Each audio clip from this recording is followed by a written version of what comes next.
반갑습니다. 방금 소개받은 곽재련 팀장입니다. 보통 마지막 발표는 기대가 많이 되거나 기대가 안 되거나 둘 중에 하나일 것 같은데요. 네, 마지막에 배치된 이유를 잘 모르겠습니다. 근데 제가 보니까 앞서 발표하신 분이 애트리 실장님하고 또 A2G 부사장님인데 아무래도 직급에 밀려서 제일 마지막에 할당되지 않았나 그런 생각도 해봅니다. 제가 이제 앞서 두 분의 발표 내용을 이제 들어보니까 제가 말씀드릴 내용하고 약간 결은 좀 틀린 것 같습니다. 자율주행 쪽에 되게 포커스가 돼 있고요. 또 제가 오기 전에 이제 기관을 좀 잠깐 정보를 조사해봤는데 드라이빙 시뮬레이터가 설치가 돼 있더라고요. 저희 넥센타이도 작년 8월경에 드라이빙 시뮬레이터 설치해서 운영하고 있고 그걸 연결고리를 해서 오늘 이 자리에 오게 됐다고 생각하시면 될 것 같습니다. 내용은 이제 제가 일하고 있는 조직하고 드라이빙 시뮬레이터 대부분 많이 아실 것 같은데 드라이빙 시뮬레이터 어떤 건지 그리고 어떻게 활용을 하려고 하는 건지 그리고 버추얼 개발을 하는데 또 드라이빙 시뮬레이터가 가장 많이 활용이 되고 있는 추세거든요. 그런 내용하고 그리고 시뮬레이터를 이용하는 데 있어서 또 한계점하고 우리가 도전해야 될 점들이 뭔지 이런 식으로 좀 말씀을 드리도록 하겠습니다. 보시는 그 건물이 저희 넥센타이어 이제 서울 마곡에 새로 입주한 연구소고요. 참고로 넥센타이어 본산 부산 옆에 양산에 있고 창녕에 공장 하나, 해외 중국 청도에 하나, 유럽 체코에 이렇게 하나가 있습니다. 저는 참고로 연구소 버추얼 기술 연구 부문에서 차량 동력학 팀을 맡고 있고요. 이 버추얼 연구 부문에서 차량 동력학하고 또 구조 해석을 통해서 타이어 단품의 어떤 성능 예측 그리고 차량단에서 나오는 데이터하고 또 구조 해석을 통해 나오는 데이터를 학습을 시키는 또 AI 부서가 이렇게 세 군데가 같이 모여서 일을 하고 있습니다. 제가 맡고 있는 일은 이런 이제 카메이커 저희가 이제 흔히 이제 OEM이라고 하죠. OE 메이커에서 이제 버추얼 개발을 하는 데 있어서 보조를 맞추기 위해서 정량적인 연구를 많이 하고 있습니다. 첫 번째로 경우에 따라서 차량 모델링을 하기도 하고요. 그리고 타이어 모델링도 하고 이를 기반으로 시뮬레이션도 하고 또 타이어가 가지는 동적인 특성을 평가하기 위해서 여러 가지 또 시험 장비를 운영하기도 합니다. 그리고 이제 이렇게 만들어진 버추얼 차량이나 타이어 모델을 이용해서 시뮬레이션을 하게 되는데 이런 것들이 실제 프로빙 그라운드에서 나오는 성능하고 얼마나 잘 맞는지 이런 정합성도 같이 검증을 하고 있습니다. 드라이빙 시뮬레이터 이제 제 발표 끝나고 아마 시연 참석하실 것 같은데요. 드라이빙 시뮬레이터 이제 익히 아시다시피 실제 프로빙 그라운드에서 일하는 환경을 이제 내부로 가져오는 거죠. 가져오다 보니까 공간에 일단 제약이 있습니다. 저희 장비는 이제 다음 장에 말씀드리겠지만 이 공간적인 제약을 해결하기 위해서 여러 가지 하드웨어가 이 장비에 포함이 되고요. 소프트웨어 그리고 데이터 로깅 시스템 여러 가지들이 이 시스템에 포함이 됩니다. 드라이빙 시뮬레이터를 이용하게 되면 이제 여러 가지 기대 사항들이 있죠. 특히 이제 자동차나 타이어 업체에서는 초기 컨셉 잡는데 이 장비를 어떻게 활용을 할 것인가, 또는 고질적인 주행 안정성 문제나 스티어링 문제, 그리고 고성능 타이어 개발, 차량 개발을 하는데 많이 쓰려고 하지만 실제적으로는 이런 시뮬레이터가 실사용하는 데 있어서 정말 똑같은 노면을 대변하지 못한 거나 감성적으로 약간 차이가 있거나 여러 가지 좀 실제적인 차이는 있습니다. 그래서 이 차이를 줄여가는 게 아마 버추얼 개발의 또 어떤 정도를 높이는 그런 노력과 투자가 되지 않겠나 그렇게 생각하고 있습니다. 저희 장비는 영국 엔시블 모션사이나 델타 S3라는 모델이고요. 좌우 움직일 수 있는 폭이 약 2.5m, 2.5m, 전후 2.5m 정도 되고요. 상하 방향 0.3m 정도 움직일 수 있고 실제 차량이 거동할 수 있는 횡가 속도 약 1G 또는 1.2G까지 낼 수 있는 그런 장비가 되겠습니다. 그래서 대부분의 현대차도 동일한 장비가 들어오고 있고요. 이제 지금 거리에 있는 금호 타이어도 용인에 이런 동일한 장비가 들어가고 있고, 유럽의 많은 OE 메이커들도 이 정도 급의 다이나믹 장비들을 많이 도입을 해서 차량 개발이나 타이어 개발에 활용을 하고 있습니다. 사실 오늘 이제 자율주행 얘기 많이 하셨지만 여기에 옵션을 조금만 더 붙이면 자율주행 테스트까지 가능한 그런 또 장비가 될 수도 있겠습니다. 또 이 드라이빙 시뮬레이터 운영을 가능하기 위해서 저희가 이제 비전을 담당하는 이제 LED 월 이런 시스템도 저희가 도입이 되어 있고요. 또 차량 해석에 필요한 소프트웨어들이 상용 소프트웨어들이 이제 OEM 요구에 맞춰서 다 구축이 되어 있고 버추얼 타이어 모델도 저희가 핸들링뿐만 아니라 승차감 그리고 캐비티 여러 가지 해석할 수 있는 그런 그 모델들이 이미 다 구축이 되어 있습니다. 자사 현재 보유하고 있는 그 도면들은 핸들링 트랙 3종 그리고 라이드 트랙 1종 이렇게 보유하고 있습니다.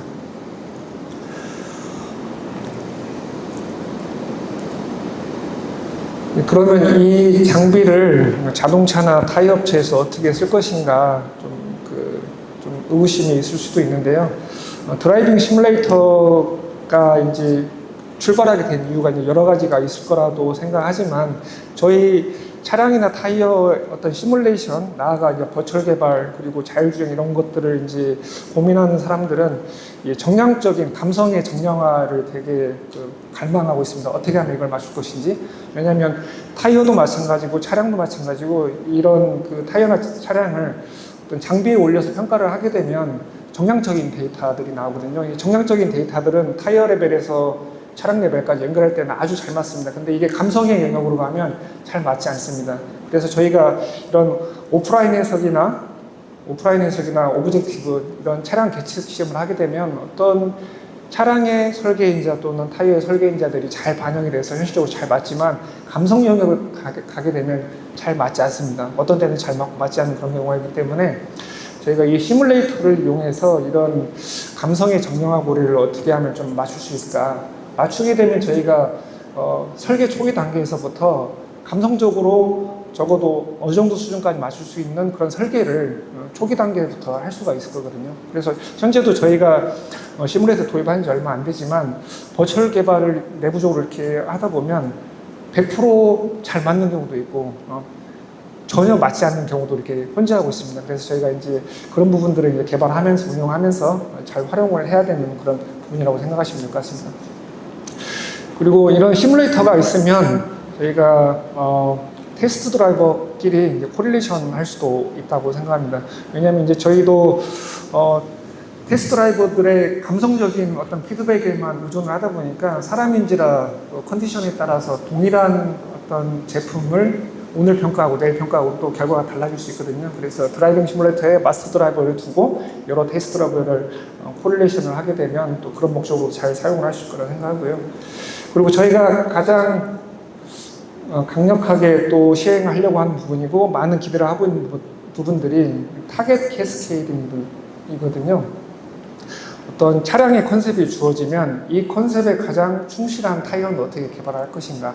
그래서 타이어 레벨 단에서 저희가 타이어가 가지고 있는 여러 가지 동특성들을 저희가 파라미터화하고 차량 모델의 여러 가지 동특성 그리고 조향 모델 이런 것들을 다 통합을 하게 되면 차량 레벨 전체에서의 키 퍼포먼스 인덱스 KPI를 저희가 뽑아낼 수가 있습니다. 그러면 이 차량에 원래부터 장착이 되는 오리지널 이퀴먼트 타이어를 레퍼런스로 해서 우리가 개발하고자 하는 타이어를 상대 비교를 하게 되면 우리가 우리 타이어를 어떤 개발 윈도우에서 여기서 말하는 타겟 윈도우가 되겠는데 타겟 윈도우로 개발을 할 수 있을 것인지 저희가 역으로 알 수 있게 됩니다. 그러니까 알게 되면 그 다음에 이제 컴퓨터 해석이라고 하는 오프라인 시뮬레이션을 통해서 어떤 스펙으로 저희가 타이어 튜닝을 했을 때 이 윈도우에 들어갈 것인지를 여러 가지 교류를 해볼 거고요. 그 중에서 잘 맞는 스펙을 골라서 드라이빙 시뮬레이터에서 돌려보는 거죠.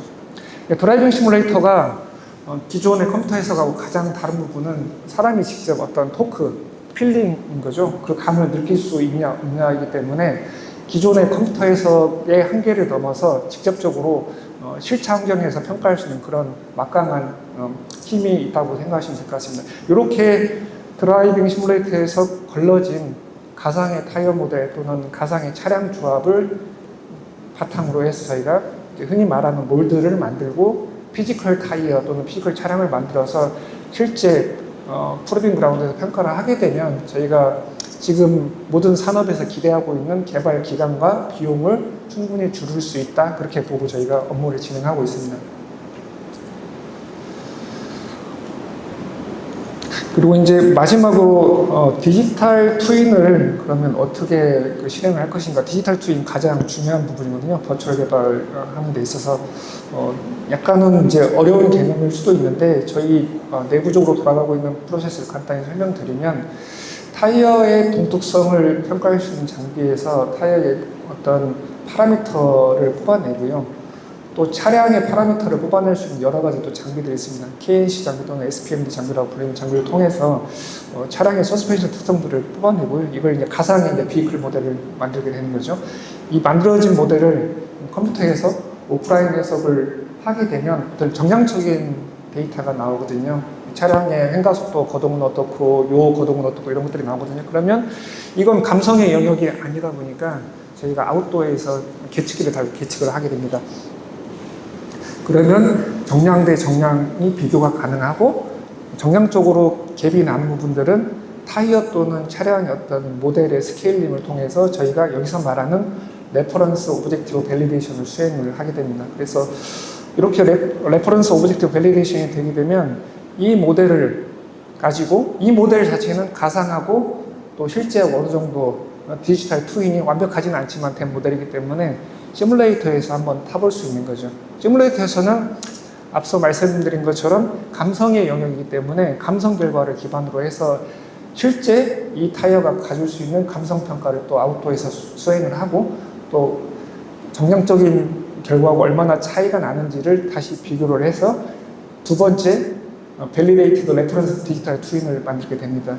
이렇게 하면 차량하고 타이어하고 정량적으로 차이가 났던 그런 갭이 줄어든 가상의 모델이 만들어지게 되고요. 이 모델을 이용해서 다시 한번 시뮬레이터를 돌리게 됩니다. 그러면 이제 시뮬레이터에 앉아있는 테스트 드라이버들이 실제 프로빙 그라운드에서 일어나는 동일한 평가 지표에 의해서 저희한테 피드백을 주고요. 그리고 그때 차량의 거동을 반영한 구조 해석, FE 해석을 수행하게 됩니다. 그래서 이렇게 이런 조건으로 나온 그 모델을 저희가 컴퓨터 해석을 한 번 더 수행을 하고요. 앞서 말씀드린 어떤 이런 차량과 타이어가 타격 인도에 들어가는 버전들이 있을 거고 있지 않은 버전들이 있을 건데 타격 안에 들어가는 버전들만 저희가 선별을 해서 다시 한번 마지막으로 시뮬레이터를 돌리게 됩니다. 돌렸을 때 아직까지 저희가 이제 많은 데이터는 없지만 이렇게 했을 때 좀 더 정도 높은 타이어 모델, 차량 모델 또 그 컨트롤된 환경 안에서 저희가 타이어를 만들 거니 그래도 성공할 수 있는 확률이 높아지지 않겠나 이런 프로세스대로 저희가 지금 작년 8월에 설치한 이후로 지금 업무를 지금 수행을 하고 있습니다. 그래서 중장기적으로는 컴퓨터 해석을 통해서 전체 이제 OEM에서 요구하는 성능 수준의 한 정량적으로 40% 정도를 올리려고 하는 목표를 가지고 있고요. 여기에 더해서 시뮬레이터를 이용하면 실제 감성 평가자들이 요구하는 감성적인 평가를 시뮬레이터를 통해서 할 수 있기 때문에 목표 성능 100% 중에 80%까지 올릴 수 있을 거라고 봅니다. 그렇게 되면 기존의 수많은 서미션을 통해서 OE와의 인터랙션을 통해서 성능이 점점 좋아지거나 나빠지거나 그런 시간들을 저희가 줄이고 비용도 줄일 수 있지 않겠나 그런 방향으로 저희가 일을 하고 있습니다.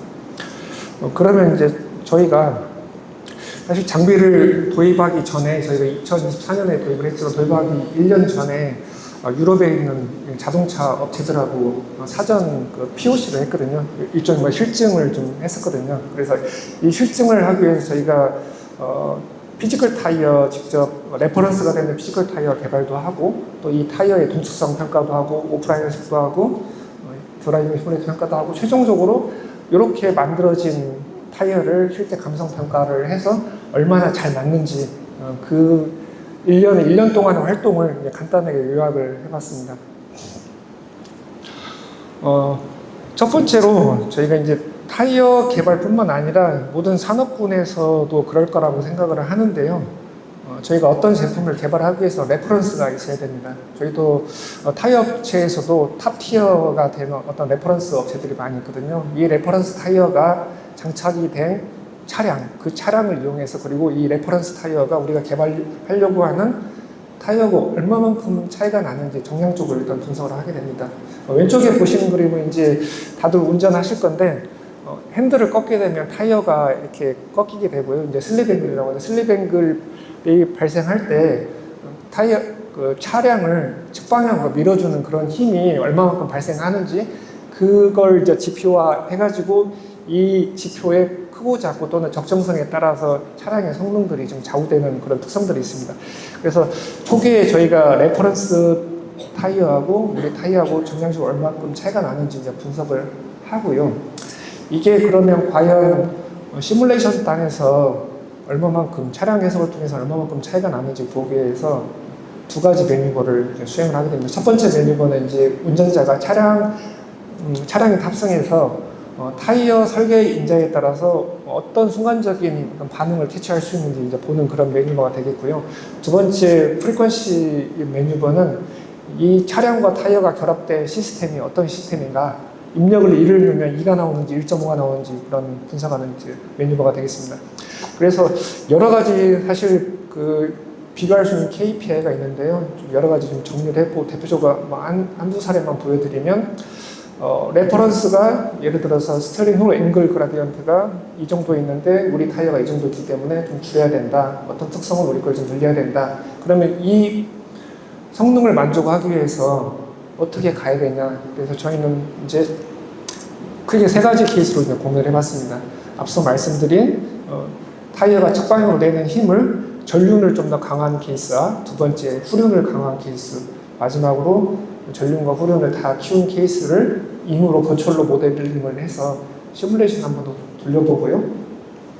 시뮬레이션을 통해서 여러 가지 차량 KPI가 나타내는 지표들이 어떤 스펙에서 가장 근접하게 나오는지 저희가 그걸 기반으로 해서 모델을 생성하게 됩니다.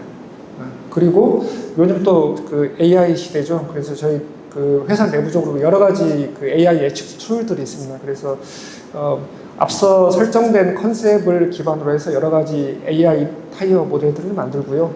또 이렇게 두 가지 테스트 그룹을 만들어서 실적 평가와 또 드라이빙 시뮬레이터 비교를 수행하게 됐습니다. 그래서 최종적으로 저희가 이런 일련의 과정을 한 2루프, 3루프 정도 돌려보니까 드라이빙 시뮬레이터에서 평가한 어떤 특정 버전하고 또 실제 피지컬로 만들어질 때 버전하고 좀 잘 맞는 사례가 있었습니다. 근데 이제 저희가 말씀드리고 싶은 것은 시뮬레이터가 사실 맞는 건 아닙니다. 얼마만큼 환경 통제를 잘 하냐, 그리고 차량 모델과 또 노면 모델, 타이어 모델을 정도 있게 잘 만드냐에 따라서 이런 좋은 결과가 나올 수 있다고 생각을 하고요. 이 방법론이 차량이 바뀌거나 타이어 개발 사이즈가 바뀌면 이 결과가 틀릴 수도 있습니다.